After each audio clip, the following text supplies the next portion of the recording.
All right, well, let's get started. Welcome to this edition of our Upheaval Management webinar series. This episode is Uncommon Business Leadership Skills for Uncertain Times. You know, here at Blue Sky, we're all about bringing the most value to business owners and their trusted advisors. Just so you're aware, Blue Sky Business Resources is an M&A and consultancy firm helping clients across the country. One aspect that makes us very unique in the M&A space is that we are lucky enough to have an M&A success psychologist on our team. We know, that there's a whole lot more to a business than just the financial numbers. And making changes in your business or even exiting the business can be extremely stressful. Our M&A success psychologist, who's on our panel today, Dr. David Gruder, he helps our clients navigate those stressful times to become better leaders and more prepared for the future. So let me give you a little background on Dr. Gruder. David is the clinical and organizational development psychologist who is, again, our M&A success psychologist at Blue Sky and also on our Elevate events. And he also is the president of Integrity Culture Systems. He provides keynotes, training programs, consulting, facilitating, and mentoring worldwide on making integrity profitable, leaders elevated, collaborators productive, happiness sustainable, and society healthy. Dr. Gruder was named America's Integrity Expert by Radio TV Interview Report. He's given a TEDx talk and has authored or been featured in 24 books. He's going to start a library soon. And has provided multiple media interviews, including Inc.com and Forbes, a handful of times. It is my honor to introduce you, David, and a pleasure to have gotten to know you over the last couple years. And with that, I will hand it over to you. Well, thanks, Amy, and it's a pleasure to know you as well. And thank you for a wonderful introduction. You know, when I hear others speak about my background, I think, who are they talking about?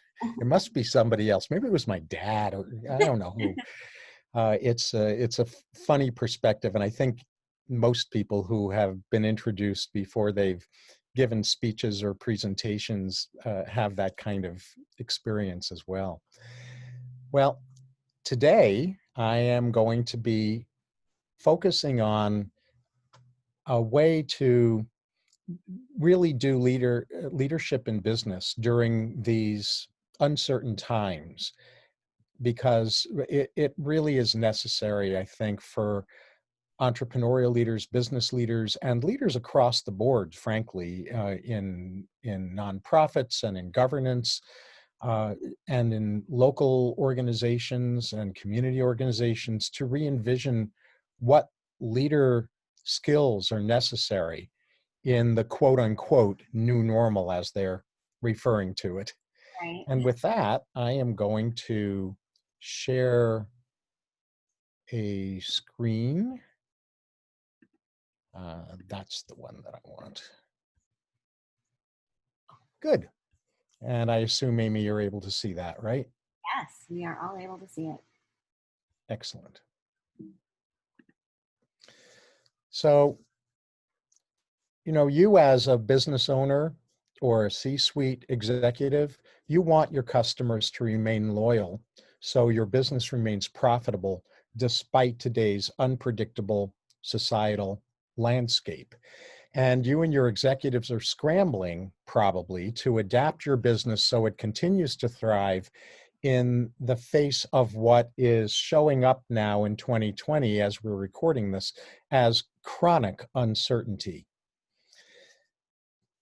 The problem is that unpredictability and conflicting messages, which are really permeating our entire society and really worldwide are creating confusion, fear, anger, and either disengagement or rebellion. And this is getting carried into the workplace, even when that's not really intended by personnel. It's just when we're swimming in that water, that's how we end up, being to more of an extent than we might want to be, even at work. Today's upheavals parade, as I refer to it, began a new era for leaders. Society is more fear and resentment driven than ever, and the way people think about and solve problems is therefore changing.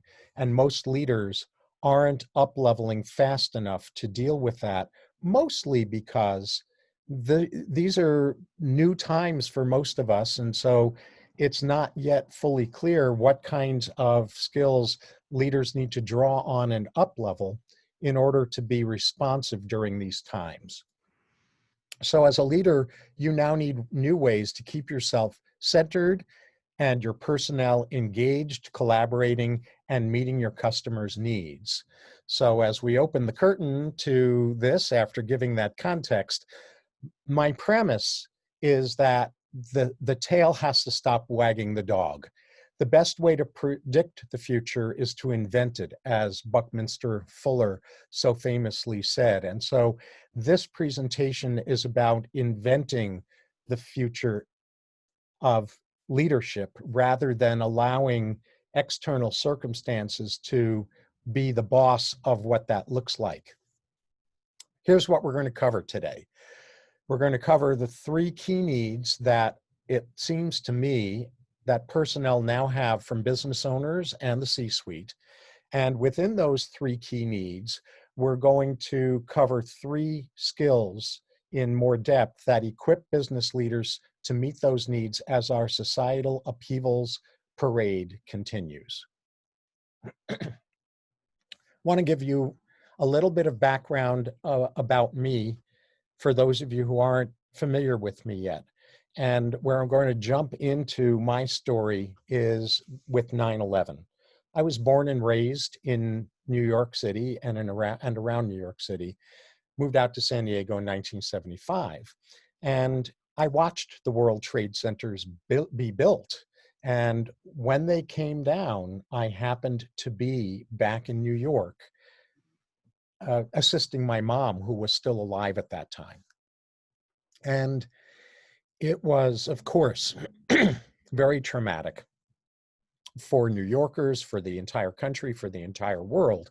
But being in the midst of all of that impacted me profoundly, because as foreign policy got crafted in the weeks following 9/11, that foreign policy approach really flew in the face of the sentiments of New Yorkers. The sentiments of New Yorkers were, this is horrific, this is horrible, this is catastrophic, and we need to understand what our unintended role was in helping to create a situation where something as outrageous as this unacceptable act of terror could happen in the first place. And when there wasn't a holistic approach that was put forward to foreign policy in response to what happened in 9/11, it was all about, they're the villain and we're going to go kill them off, which I totally agree with in terms of the necessity to contain violent and unacceptable behavior, and especially terrorism. But when we don't understand root causes, we're asking for a repetition of the problem, because when we don't understand root causes, what we try to do is symptom control. And something snapped in me. And I came to an understanding that I had been playing too small, that as a psychologist, as much as my reputation was what it was at that point, that I had not been focused really on bringing the wisdom of psychology to leadership. And my leadership architecture, because I've occupied leadership roles throughout my career, and among the personal awards I've received have been in leadership and visionary leadership and culture creation. I'm what's called in one format or formula for understanding temperament called How to Fascinate. I'm called a maverick leader, pioneering, irreverent, and entrepreneurial. And my mission is to bring the wisdom of psychology to world leaders. And I adopted that mission in the wake of how I was impacted by being in New York during 9/11 and following 9/11. And where that commitment landed me a couple of years later was in Geneva, Switzerland, training a group of ambassadors to the World Trade Organization in collaboration-oriented negotiation skills, which they'd never heard of before. And so that's part of my background that I want you to know about, because it bears on what I'm about to present to you all. The other has to do with the wide range of disciplines and orientations that I draw on as an integrative psychologist that are reflected in the awards that I've received. And this is not about tooting my own horn. I just want you to see the breadth of what I'm drawing from. So I'm drawing from wisdom in the areas of business and governance well-being, the area of societal well-being, and the areas of personal well-being. And with that, what I want to emphasize and what this presentation revolves around is my understanding that in today's chaotic upheaval climate, people are psychologically looking to leaders, it seems to me, for three core things. They're looking to leaders for integrity, ethical power, and upheaval stewardship. And each of these areas, integrity, ethical power, and upheaval stewardship, requires leaders to elevate how we model and facilitate those qualities. So I'm going to unpack at the bird's eye view level what each of those attributes include as I understand them. And you'll see on these slides, one slide for each of these areas, that one of these areas is in red, and those are the ones I'm going to be deeper diving into in this presentation. So integrity leadership, integrity made practical, starts with us understanding that we are three-dimensional selves that are really all about the three-dimensionality of integrity. We all have a drive to be who we truly are. That's our drive for authenticity, and that translates into self-integrity, integrity with ourselves. We all have a drive to bond with others. That's our drive for connection, and that translates into relationship integrity.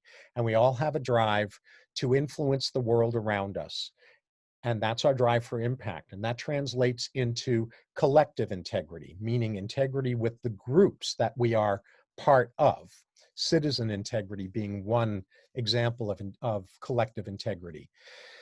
So having a three-dimensional self-understanding of integrity that is about self-integrity, relationship integrity, and collective integrity combined or integrated is one of the keys to integrity leadership.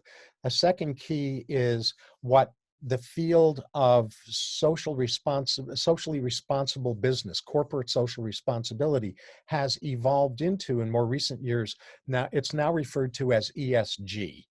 And that's what corporate responsibility is framed as today, where the E is environment, paying attention to the impact of the business on the environment. S is social, paying attention to the impact that the business has on the social fabric of society and on the people that are inside the company and the people that the company serves. And G is governance. Is the governance focused on elevating integrity that creates profitability, or profitability that has a disregard for integrity, where it doesn't matter if you sacrifice integrity for profitability. Vertical integrity is where your personnel are all lined up vertically, meaning that the company's mission, the company's impact, positive impact on its customers first, and then secondarily on society in general, is aligned with or expressed through or accomplished through the true value of the role that each person fills in the company. And each person in the company is filling a role that enables them to express meaningful slices of their personal life mission. When you have that lineup of personal mission, a role's true value to a business's success, and the business's success, true value to its customers and to society, you have vertical alignment, vertical integrity, which creates incredible levels of engagement, customer loyalty, profitability, and well-being. Intention impact integrity is what I'm going to do a deeper dive into. So I'm going to save my comments for that until I get to that section of this presentation. And collaborative accountability, accountability that isn't used as a coercion or punishment or shaming tool, but accountability that instead is used to build individual engagement and group collaboration. So these are the foundations of applied integrity, and these are the focus areas for integrity leadership, I believe, in leaders embodying integrity and facilitating integrity during these tumultuous times and beyond. Now, the second area has to do with ethical power delegation, which is about trust made practical. And this is about how leaders delegate their power in good ways. And that's done through a combination of combining vision and guiding principles, tensions competence, which is part of what I'll go into in more detail in this presentation. Hero to guide transfer is a very interesting thing, where the way that really looks is that a board views their CEO as the hero of the company. And the board is the guide to that hero. The CEO of the company is the guide to the CEO's heroes, which are the C-suite. The C-suite are the guides to their heroes, which are the managers. The managers are the guides to their heroes, which are the implementers, the personnel, all on behalf of facilitating heroes' journeys for their customers as their customers' guides, not as the hero. So that's what I mean by hero to guide transfer. And companies that do that hero to guide transfer the way that I just described are companies that really flourish. Love squared and belief in them. So belief in, the leader needs to believe in the people that the leader has around them, in their personnel. Love squared means that love comes in two forms in business. They're not like choose one and ignore the other. They are both equally necessary. And so love squared, both forms of love, there is love that nurtures and there's love that challenges. When love that nurtures is expressed at the expense of not expressing love that challenges, the nurturance turns into indulgence, which turns into entitlement. When love that challenges is not done in collaboration with love that nurtures, love that challenges by itself turns into coercion, shame, control, and tyranny. Both need each other. One needs to be provided, not at the expense of the other. So that's what I mean by love squared. And then authority plus synergy. So a person who is in a leadership role needs to be in right relationship with their personal power. They need to not be running from it, and they need to not be abusing it. And the offset of authority and power is synergy, where we are collaborating with others effectively. So these are the foundations of ethical personal power effectiveness that are needed in leadership in tumultuous times in particular. And upheaval stewardship made practical includes a stable upward gaze, a harvesting focus, unified purpose, propaganda proofing, and positive action. So I am going to cover stable upward gaze, even though it's not in red, because I'm combining that with a harvesting focus. So I'll get into those in a couple of moments.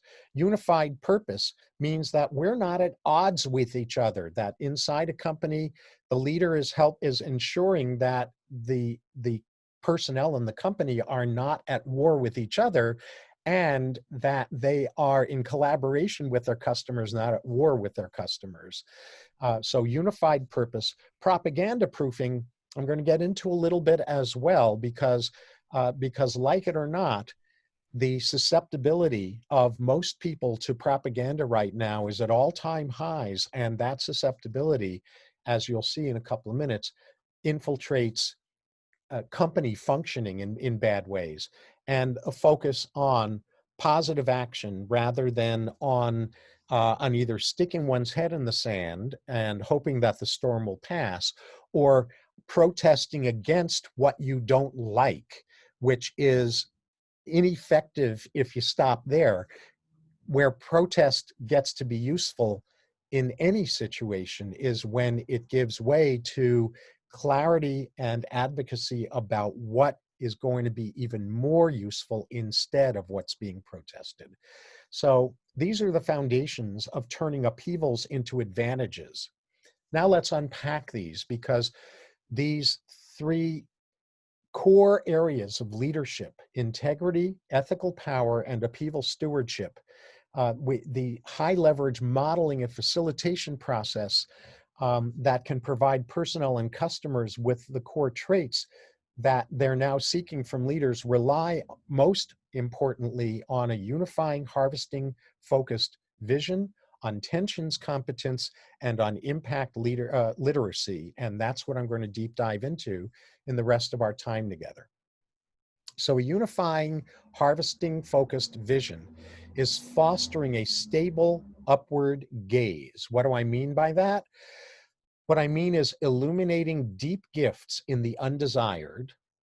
Before I get into the rest of this, deep gifts, finding deep gifts in undesired situations is a harvesting orientation. And when we illuminate deep gifts in the undesired that inspire unified purpose, that turn fear into positive action, and that strengthen stability and make chaos navigable, capable of being navigated, we are fostering a stable upward gaze.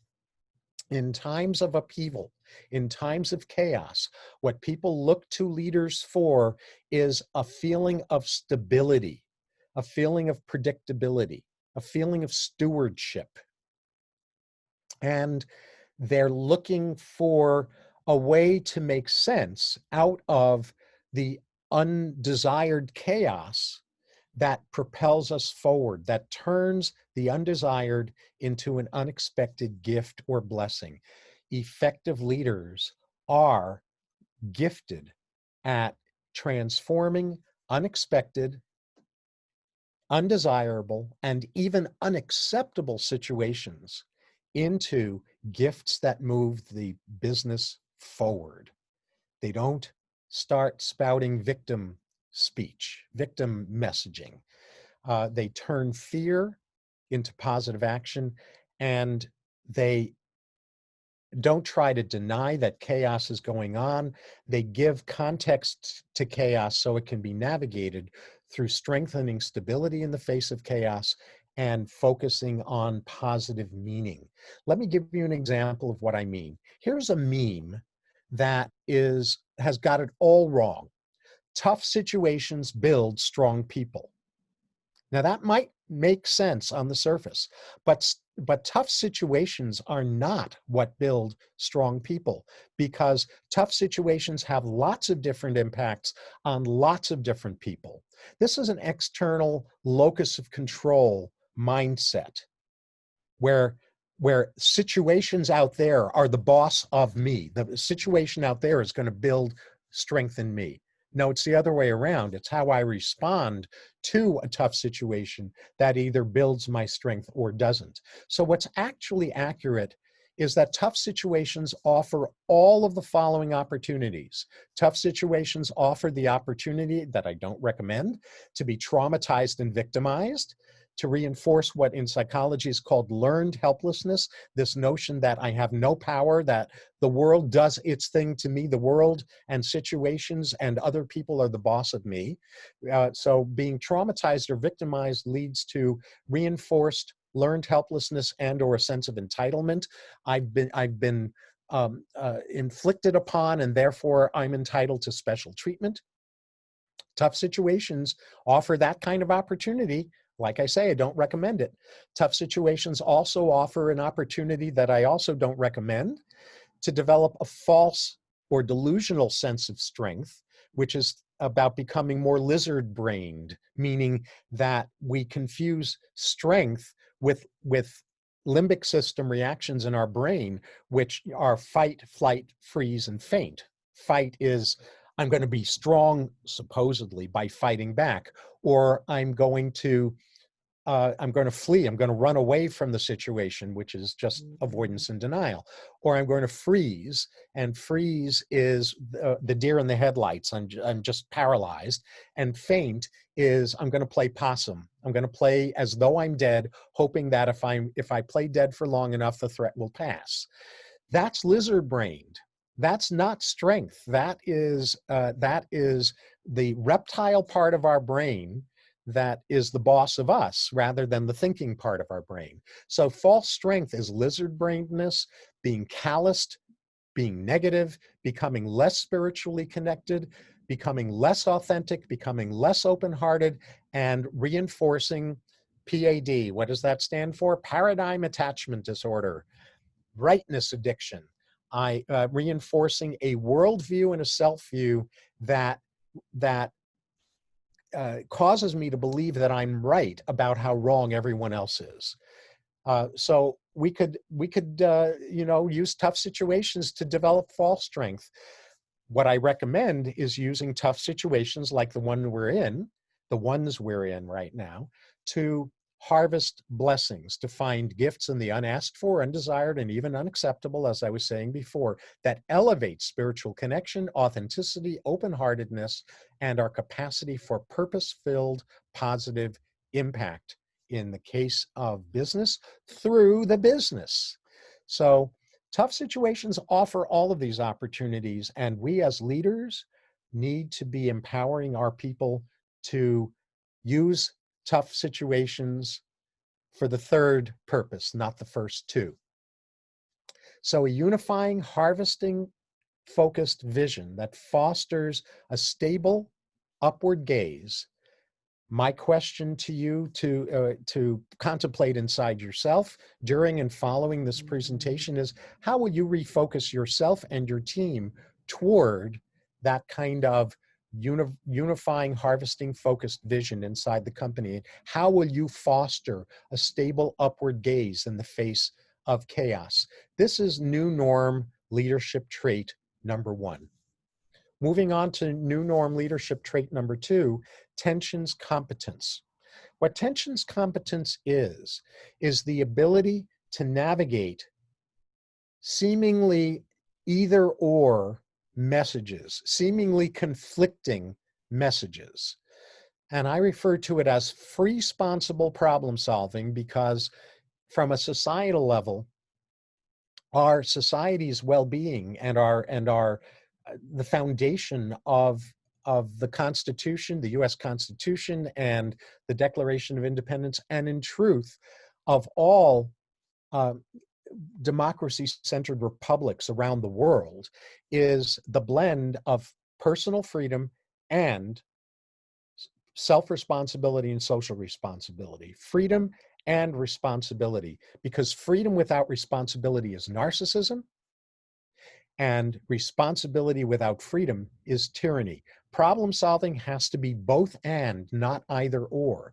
So we are integrating self-responsibility and social responsibility. Each of the people in the company are going to be responsible for the impacts of their own actions and inactions, their own words as well. And social responsibility is that the company is going to make integrity profitable. They are going to be profitable in ways that are socially responsible rather than in ways that are harmful to society.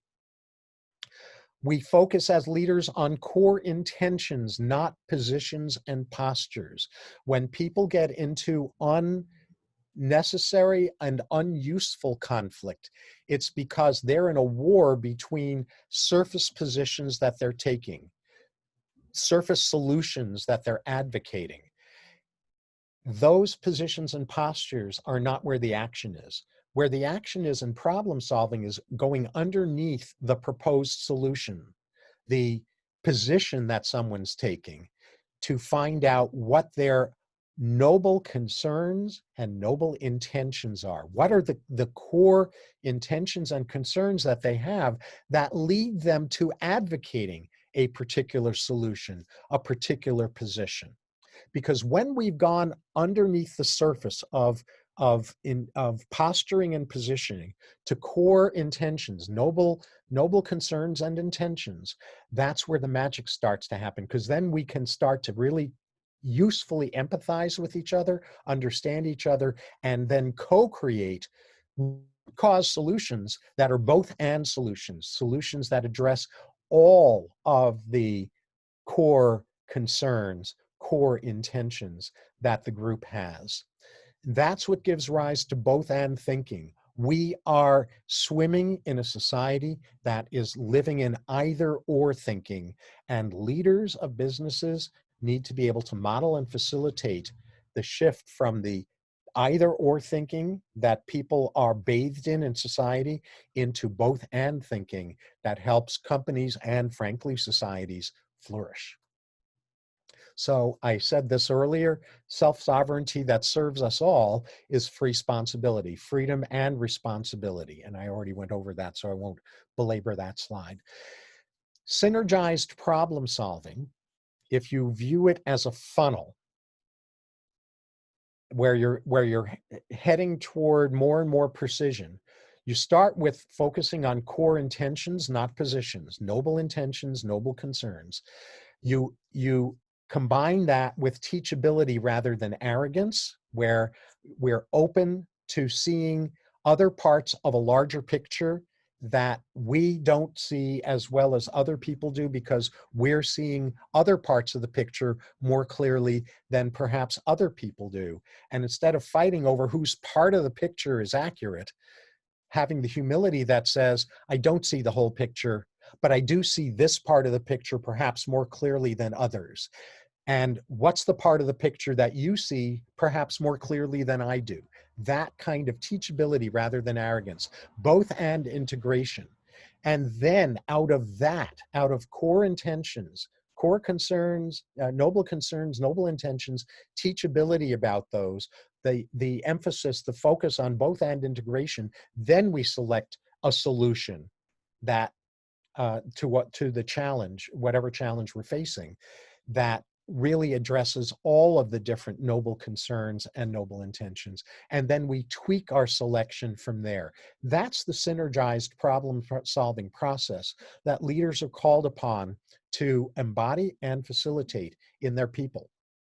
This then leads to what self-responsibility really is, which is taking ownership of the narratives I adopt, the stories I tell myself about what I'm experiencing or what's going on, the emotions those stories I tell myself activate in me, the words and actions that I do and say as a result of the emotions I have because of the stories I tell myself about what's going on, and the impacts of my words and my actions on myself and others. This is a level of self-responsibility that leaders are called upon to embody with their people and to facilitate in their people. So, new norm leadership trait number 2, tensions competence. This is all of what I just described is what I mean by tensions competence. Being competent in how you navigate the tensions of opposing positions. responsible problem solving. Again, something for you to think about through the rest of this presentation, and then on following this presentation on back into your business. How will you refocus yourself and your team toward elevating tensions competence? Now, moving on to new norm leadership trait number 3 is impact literacy. Impact literacy is basically being competent to evaluate the effects that causes have, meaning that I understand cause and effect. When I do action A, or when I say message A, it leads to impact A, right? That's impact literacy. And what it requires is a combination of critical thinking, humble transparency, and accountability. And this is a leader's holistic approach to elevating engagement, collaboration, and customer experience. So let's unpack this. Critical thinking and humble transparency. This is true self-confidence. People who are self-confident, they aren't afraid of unpopular thoughts, either their own or other people's. And they are propaganda proofed. They know how to think their way through the spin and the manipulation to find the facts and make solid decisions. That requires humble transparency. It requires the humility that says, I don't see the whole picture, but I may see part of the picture more clearly than some other people do. And transparency, where I'm just going to expose what I see and what I know, not insist that I'm right. So what this means is we need to be awake about our biases. We need to have that humility that is the opposite of the attitude of I've got the truth and you don't. And we have to tell it like it is as leaders without any spin. If our facts, if our information can't stand on its own without having to spin it, without having to clothe it in manipulation, then we don't really have solid facts. Facts, when they're really facts, they stand on their own. So the importance of being awake about our biases is because one of the upheavals going on right now is about isms in general and racism in specific. And all of us have unconscious bias. Bias that we don't know we have. Some of it's very positive unconscious bias, and some of it is destructive unconscious bias. We all have bias. Bias is not the problem. Unconsciousness about it is. So we need to be able to embody being awake and disclose, transparently disclose, being awake about the biases that we have, and encourage others to expose their biases in helpful ways so that we can challenge unhelpful biases and join together around helpful biases. To do that, we need to teach humility. And humility starts with a mindset that was clarified by a fellow named J. Samuel Bois, B-O-I-S. Sam Bois developed a field of philosophy that's inside of the field of philosophy called general semantics, for those of you who've heard of the work of Alfred Korzybski. And if some of you haven't, don't worry about it, because I'm going to explain this. Inside of the field of general semantics is a specialty area called epistemics. And in epistemics, the understanding is that we start with WIGO at the top of this upside down pyramid. WIGO stands for what is going on.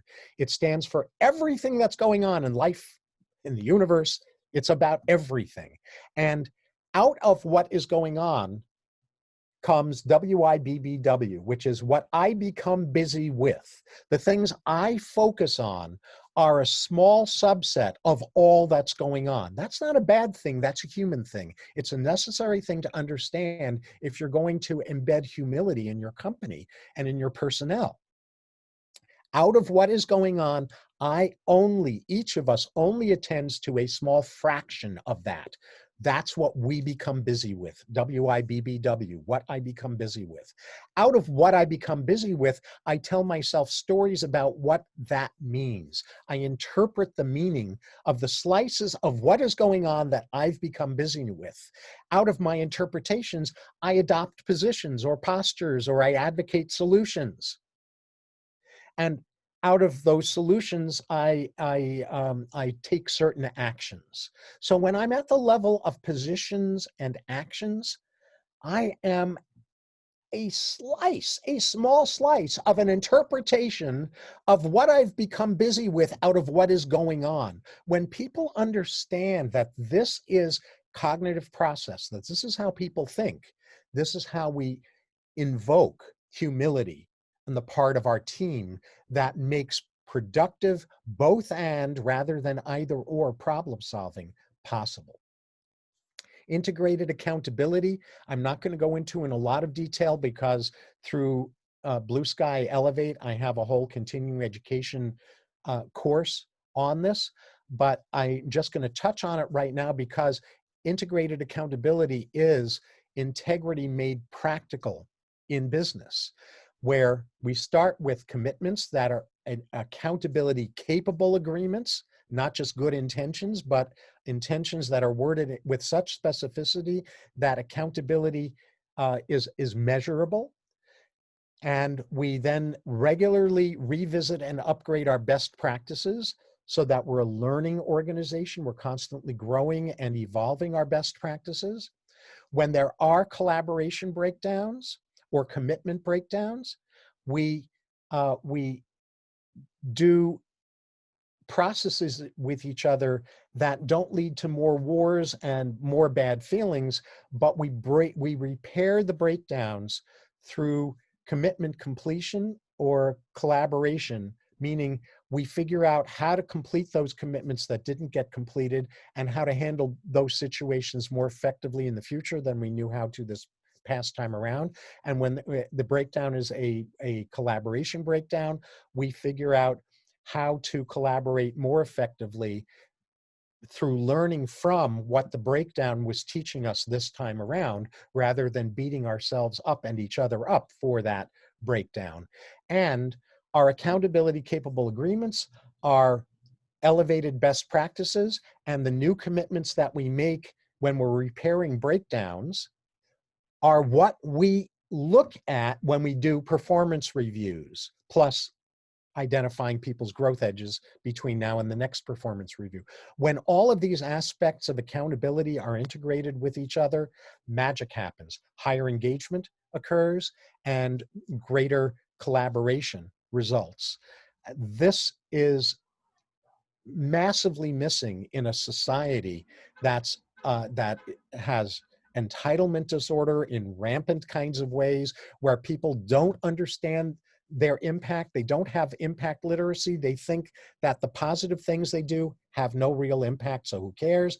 The negative things they do or the commitments that they break have no real impact, so who cares? That's learned helplessness. That's what psychologists mean by that phrase, learned helplessness. What I do doesn't matter. Leaders understand that what everybody does in a business matters, but leaders can't expect their personnel to have impact literacy, because where on earth are they going to have developed that in a society that's as dysfunctional as many parts of our society currently are? So we can either piss and moan about the absence of accountability in our people and be victims to that, or we can simply accept that they came to us honestly with certain skills deficits, and if we selected them well because of their skills and their integrity and their good intentions and their willingness to learn and their teachability and things like that, we then take responsibility for filling those gaps that they came to us with in terms of impact literacy. So impact literacy is critical thinking plus humble transparency plus accountability. So again, for you to think about now and following this webinar, how will you refocus yourself and your team toward new norm leadership trait number 3, which is impact literacy? So think about this now in wrapping up my content and moving to any questions that people might have, unifying harvesting focused vision plus tensions competence plus impact literacy, what percentage of your team is proficient with each of these?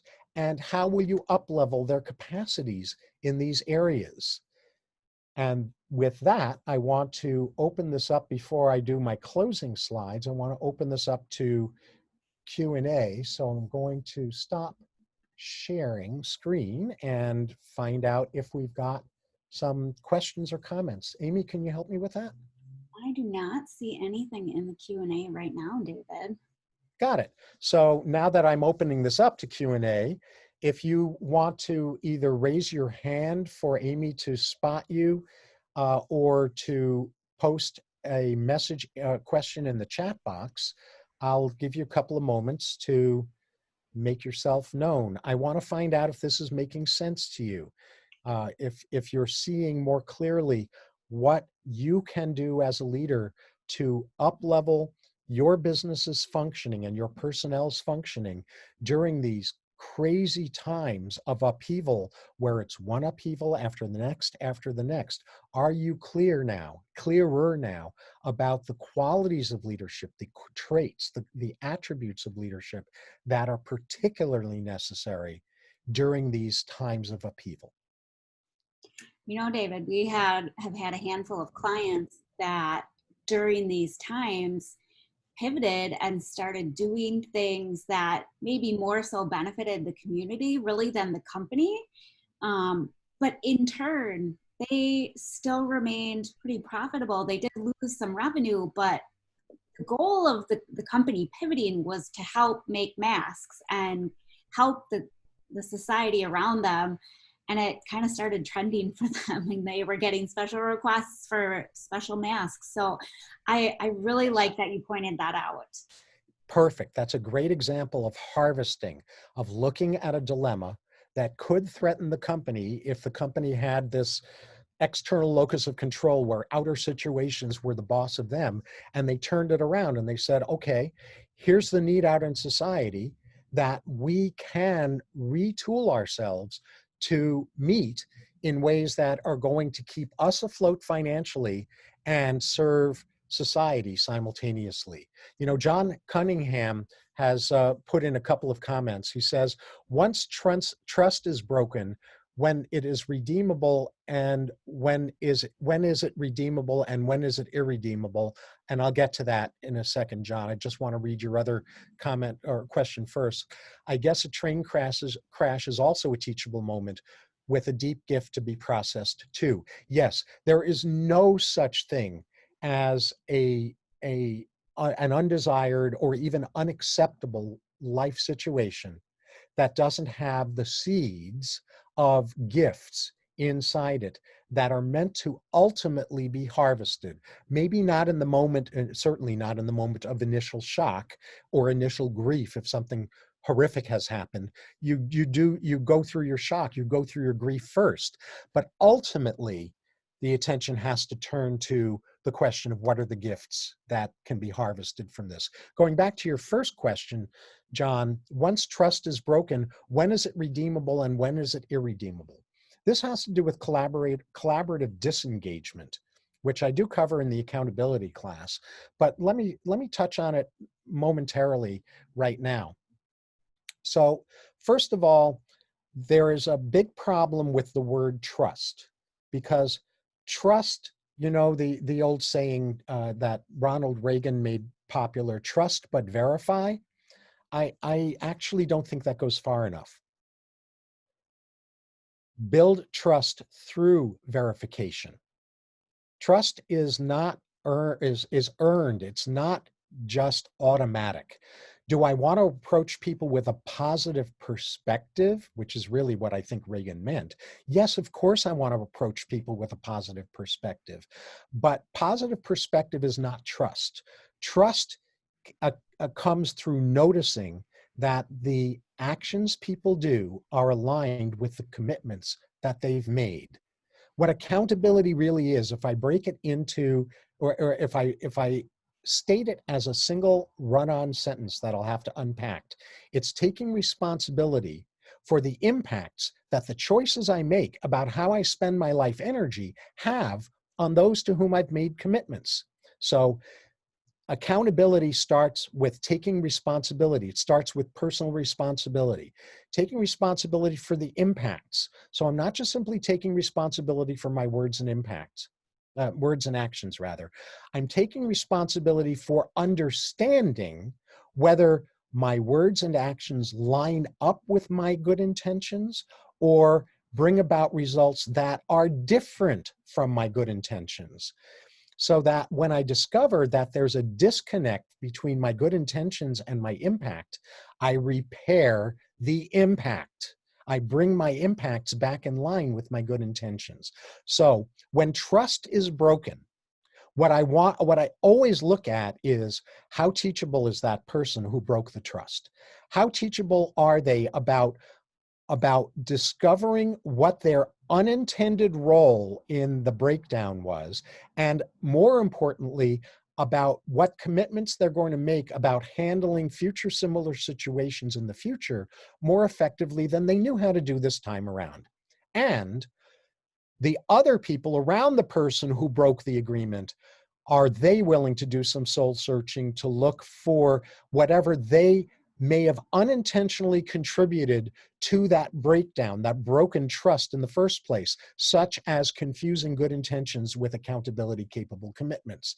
Accepting a good intention as a commitment is a setup for broken trust. And that's a leader's responsibility to look at and to illuminate. So because conflicts are always co-created or co-perpetuated. If they're not created together, if a conflict arises and it continues, a conflict is co-perpetuated. Everybody has a role, usually unintentional and always unintentional, in a business that only has in it well-intended people. And any business that has someone in it that is not well-intended needs to have the courage to eliminate that person from the company. John Cunningham says, "This is great. Thank you, David." So those are all the things I'm seeing in Q&A, in the Q&A box. Anything else you want to comment on, Amy, before I move into wrap up?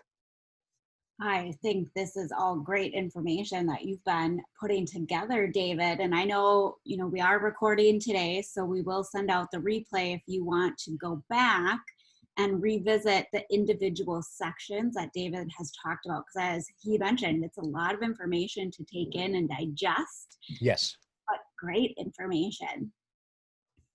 Well, thank you. It is a lot of information to take in and digest. So let me move into my final slides with that in mind. So by way of summary, I'm not fond of this phrase, new norm, because I'm not fond of normal. Normal means average. I'm fond of brilliance. I'm fond of excellence. So I don't want a new normal. I want a new thrival.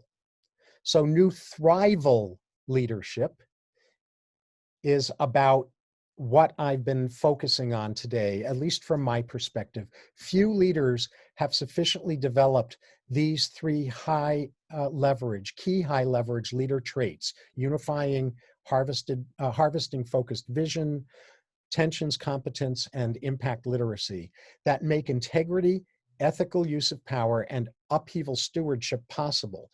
The reason is not your fault. The reason is that most leader development programs don't train people in these things at the level of depth that is needed right now, arguably more deeply and more profoundly than ever before.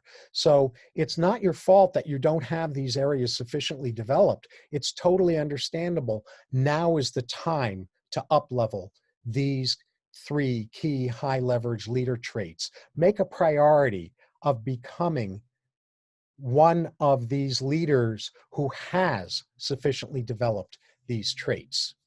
Become a thought leader that people trust. Up-level how you model new norm new thrival, as I call it, leadership traits. Provide your team with skills training programs in these traits, and facilitate your team in turning the training into habits. It's got to be all three. You can't just be inspirational and motivational if that doesn't get followed up with training. And training doesn't really take hold until it is embedded into everyday utilization through habits.